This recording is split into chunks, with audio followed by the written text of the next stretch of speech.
There are some principles that teachers have to include when teaching vocabulary in an ESL classroom.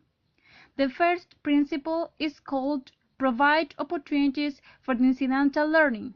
This means that teachers have to provide opportunities to students in order for them to learn vocabulary incidentally through extensive reading and listening. So, students have to be exposed many times to a word in context before understanding its meaning.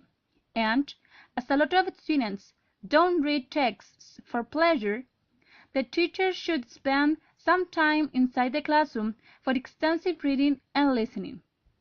The second principle is called diagnose which of the 3,000 most common words learners need to study. This means that teachers have to diagnose how many words of the 3,000 high-frequency words their learners need to know, because if they do know that amount of words when entering the university, they will be able to read effectively. The third principle is called provide opportunities for the intentional learning of vocabulary. This means that teachers have to provide opportunities to the students in order for them to learn vocabulary intentionally. So, teachers have to teach vocabulary explicitly to help students who don't have a good vocabulary background, because if teachers don't do that, students would have problems to develop their reading ability. Moreover, teachers should use some strategies inside the classroom. They are translation. It is very useful and necessary within the classroom when explaining a set of vocabulary which has an abstract meaning, but both advanced and weaker learners could recall more newly learned words using L1 translations than using L2 context. The second strategy is vocabulary lists. They are very useful to learn word pair translations. The third strategy is vocabulary cards. They are very effective because learners can control the order in which they want to study the words. Furthermore, teachers need to consider some aspects when teaching vocabulary. The first one is that students need to know the word, pronounce it, and say it aloud.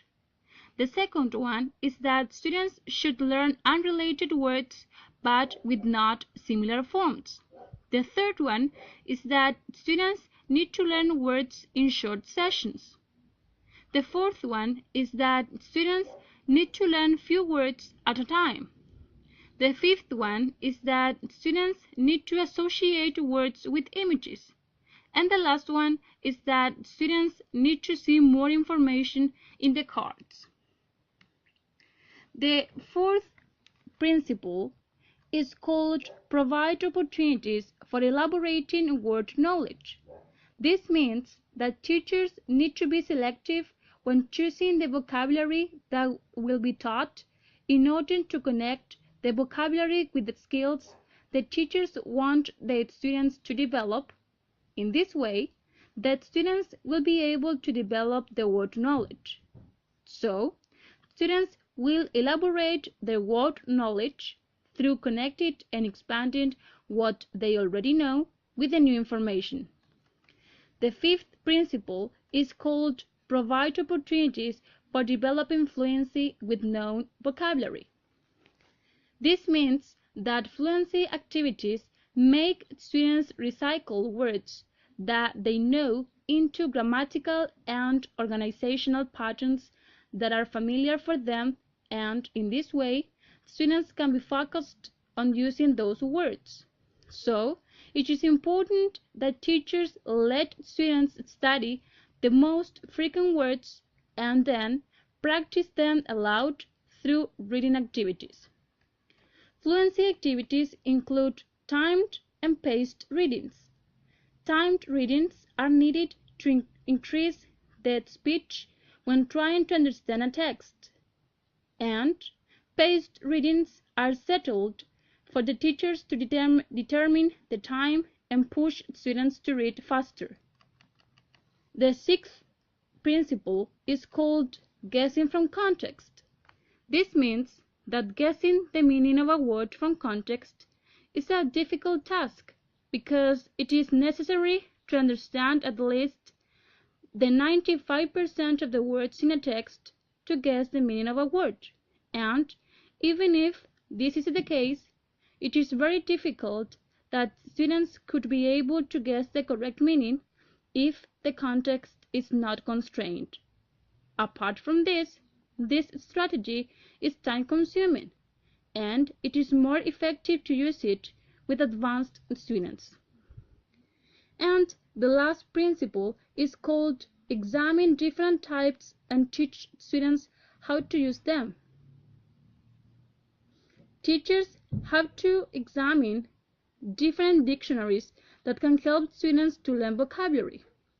Although the most useful dictionary is the bilingual, because it can be used by lower proficiency and advanced learners.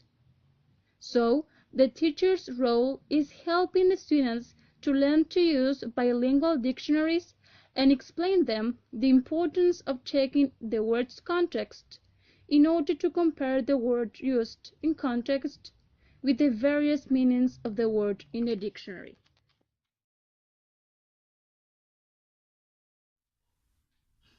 Good morning, everyone. Today, I'm going to explain some techniques used by teachers when teaching vocabulary in an ES classroom. The first technique is called teacher-fronted elicitation or explanation, which is an approach used by teachers when they want to explain vocabulary explicitly. The second technique is called student-centered vocabulary task, and it is an approach used by teachers when they want their students to discover the meaning of a set of vocabulary through tasks.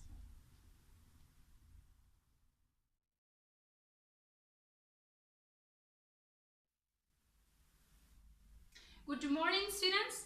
Today we are going to read a text which is called Emily's Secret, but before reading it we have to learn some words which are embarrassed, nobody, sick, and tooth. Okay? Okay, the first word is embarrassed. Okay? This word means it's a feeling, slightly ashamed and worried about what other people will think of you. As you can see, this emoticon and this girl are so embarrassed. So, what does this word mean? Avergonzado. The second word is nobody. Okay? It is a person who is not at all important. So we are going to learn this word through these sentences. The first one, nobody understands me. The second one, nobody wants to help me. The third one, when I arrived to the party, there was nobody. The fourth one, there was nobody there. The fifth one, nobody's perfect. And the last one, I wanted my friend to go shopping with me, but nobody wanted. So, what does this word mean? Nadie. The third word is sick. So as you can see, this emoticon and this boy are so sick. So what's the meaning of this word? Enfermo.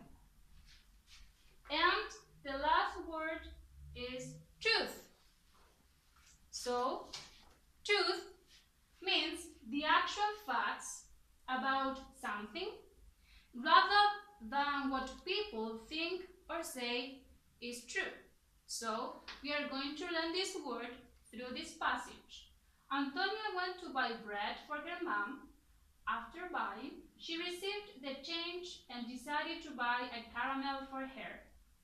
When she arrived at home, her mom asked her for the change and said, "Tell me the truth. Did you buy something for you?" So, as you can see, this word means verdad. So now we are ready to read the text. So you have 10 minutes to do it.